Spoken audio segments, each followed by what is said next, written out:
Hi dear student, मैं Subhash Kushwaha. 11वें channel में आपका स्वागत है। देखिए क्लास 9 साइंस में मैं आपको इलेक्ट्रॉन प्रोटॉन न्यूट्रॉन के बारे में बता चुका था। अब उसी में मैं बता रहा हूँ आगे कुछ द्रव्य के और गुण में। देखिए द्रव्य हम पढ़े हैं, पहले थोड़ा सा दोहरा लें। द्रव्य पढ़े हैं। द्रव्य में हमने बताया था 3 अवस्थाएँ: ठोस, द्रव, गैस। ठीक है, ठोस, द्रव और गैस। ठीक है, तो बताया गया था कि ये सब बने हैं अणु से। किससे बने हैं? अणु सब में होता है।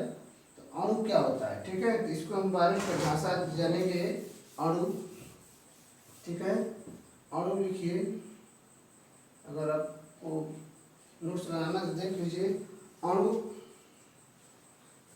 यहाँ लिख लीजिए अधिकांश तत्वों कि परमाणु स्वतंत्र रूप में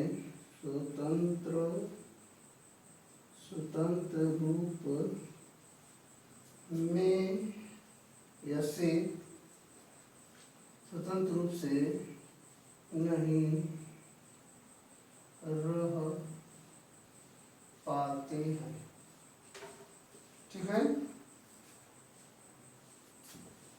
अब ऐसे जाने अणु क्या है। अणु किसी यौगिक या द्रव्य का वह सूक्ष्मतम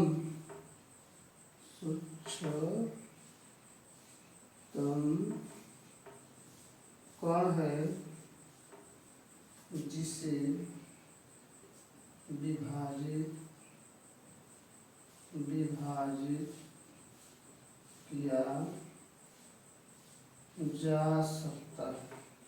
किया जा सकता है। वह स्वतंत्र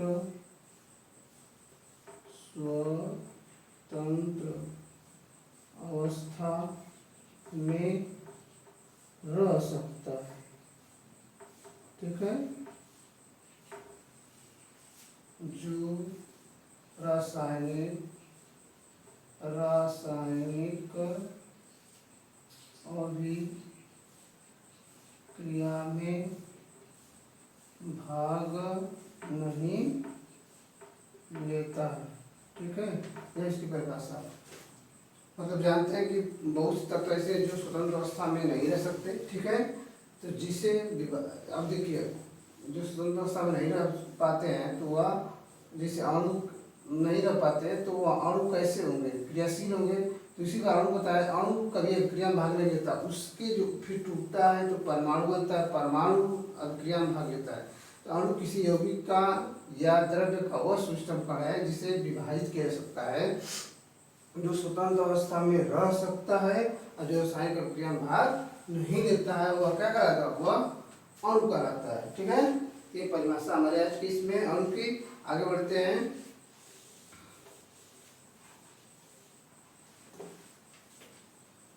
आइए आगे बढ़ते हैं हम लोग। हम आप लोग को बताए थे अब परमाणु के बारे में। परमाणु किसी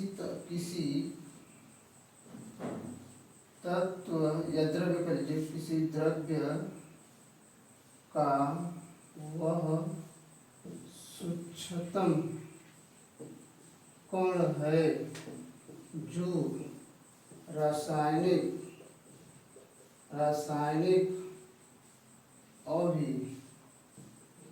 अभिक्रिया में भाग लेता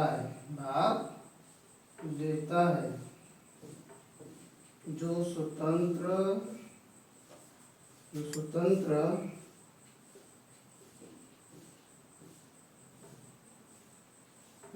अवस्था में नहीं रह सकता।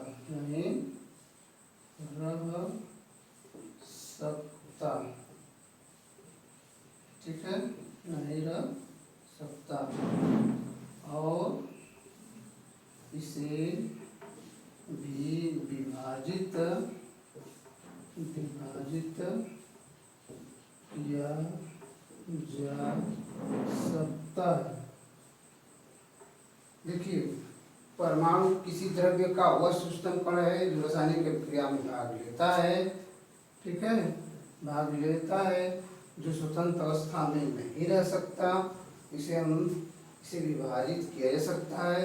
अगर अणु को विभाजित करेंगे तो 3 भागों में विभाजित होंगे, जानते हैं आप, इलेक्ट्रॉन,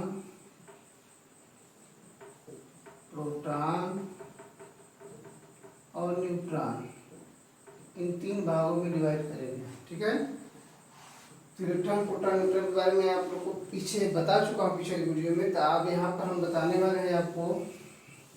देखिए, प्रतीक जब आएंगे लाइन पर तो हम देखेंगे यहाँ पर, जैसे कोई तत्व यहाँ लिखा जाता है, जैसे एल्यूमिनियम लिखे हैं 1327, ठीक है। तो यह क्या है, तत्व का प्रतीक है। यह क्या है, परमाणु क्रमांक है। और यह क्या है, द्रव्यमान संख्या। इसी के बारे में जानना है। तो प्रतीक चीज पहले हम जानेंगे, परमाणु संख्या। प्रतीक तो जानते हैं, किसी भी तत्व को प्रदर्शित करने का एक संक्षेप तरीका है, ठीक है। तो परमाणु क्रमांक, देखिए परमाणु संरचना में मैं आप लोग को बताया हूँ, कुछ पीछे देखेंगे तो तब यहाँ पर हमको बताना है कि परमाणु क्रमांक क्या होते हैं। क्रमांक, ध्यान दें, परमाणु क्रमांक आप समझ में आएगा। किसी भी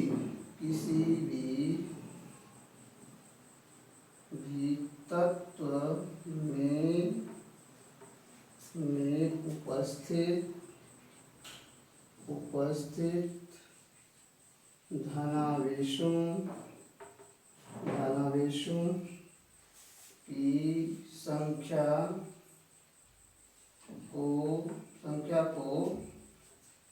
धनावेशों की संख्या को परमाणु क्रमांक कहते हैं। परमाणु क्रमांक कहते हैं, ठीक है। किसी भी तत्व में उपस्थित धनावेशों की संख्या को परमाणु क्रमांक कहते हैं, ठीक है। परमाणु क्रमांक बराबर, इसे हम जेड से कैपिटल जेड से प्रदर्शित करते हैं, ठीक है। परमाणु क्रमांक बराबर होता है, परमाणु सूत्र लिखिए, क्रमांक बराबर, देखिए परमाणु क्रमांक बराबर होता है धनावेश या प्रोटॉनों का लीजिए, प्रोटॉनों की संख्या बराबर इलेक्ट्रॉनों की संख्या। यह तीनों चीज बराबर होता है, जेड बराबर पी प्लस बराबर ई माइनस, ठीक है।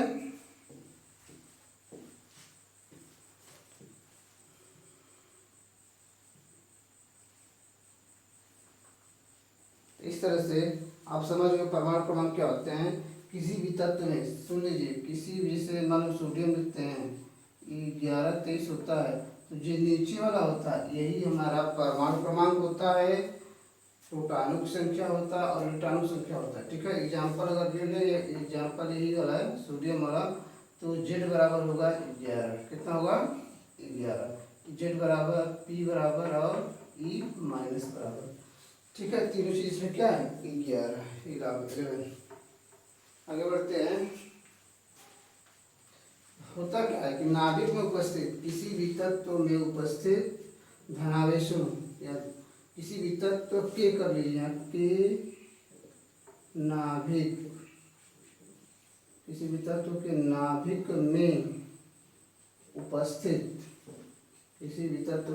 में उपस्थित धनावेशों की संख्या को परमाणु क्रमांक कहते हैं। इसे जेड से प्रदर्शित करते हैं। परमाणु क्रमांक बराबर प्रोटॉनों संख्या बराबर इलेक्ट्रॉनों की संख्या। इसे जेड बराबर पी प्लस या बराबर ई माइनस से व्यक्त करते हैं। यह तीनों चीज सेम होता है, इसे जेड से प्रदर्शित करते हैं परमाणु क्रमांक को, ठीक है।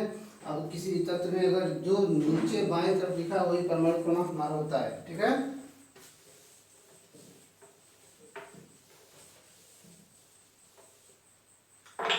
अब देखेंगे द्रव्यमान द्रव्यमान संख्या। देखिए, जिसको अंग्रेजी में मास नंबर कहते हैं,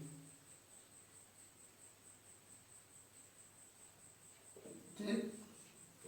किसी भी तत्व की नाभिक में उपस्थित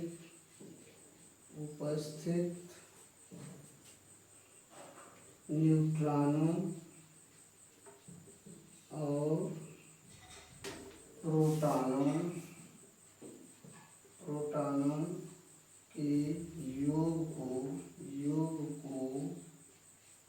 द्रव्यमान संख्या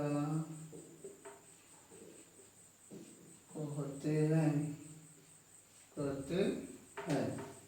ठीक समझिए, किसी भी तत्व के नाभिक में उपस्थित न्यूट्रॉनों और प्रोटॉनों के योग को द्रव्यमान संख्या कहते हैं। जैसे नाभिक बन गया, इसमें न्यूट्रॉन और प्रोटॉन रहते हैं। मैं पीछे वीडियो में न्यूट्रॉन बाहर चक्कर लगाते रहते हैं। जिस एग्जाम्पल में इसमें सूत्र पर लिख लें, द्रव्यमान संख्या बराबर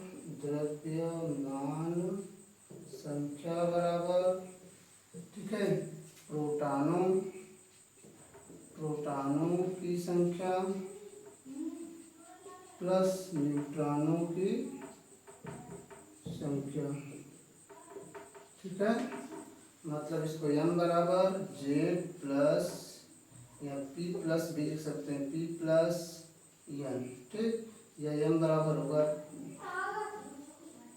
z प्लस n। कहें कि p और z दोनों सेम है, तो इस तरह से सूत्र बन जाएगा हमारा। ठीक है, फिर परमाणु संरचना में पढ़ रहे हैं और ज्ञानलहर चैनल पर आप को सब्सक्राइब जरूर करें। यह आपके गाजीपुर का ही चैनल है, जो आप लोग वीडियो देख रहे हैं किसी दूसरे प्रांत का नहीं है। आप लोग देखें और मेरे चैनल को सब्सक्राइब करें, लाइक करें। जो भी लोग देखते हैं किसी भी प्रदेश से, वह ज़रूर सपोर्ट करें। कहीं भी देखते हैं, बहुत से हमारे छात्र हैं जो दिल्ली, मुंबई और गुजरात कहाँ का रहते हैं, वो भी देखते हैं हमारे वीडियो को। तो ज़रूर अपने दोस्तों में शेयर करें, लाइक करें और बताएं कि कैसा आपको लगा, अच्छा लगा। तो फिर हम और वीडियो हर समय मिलती रहती है हर क्लास के लिए। तो आप लोग मेरे चैनल को सब्सक्राइब जरूर करें और लाइक करें। बहुत सी वीडियो पीछे पड़ी हुई है जिनको आप देख करके पढ़ सकते हैं। ठीक है, तो आज के टॉपिक में इतना ही, फिर अगले टॉपिक में हम मिलेंगे। चलिए एक क्वेश्चन मैं आप लोग करा दूँ अभी। जैसे एक तत्व का परमाणु क्रमांक 13 है और द्रव्यमान संख्या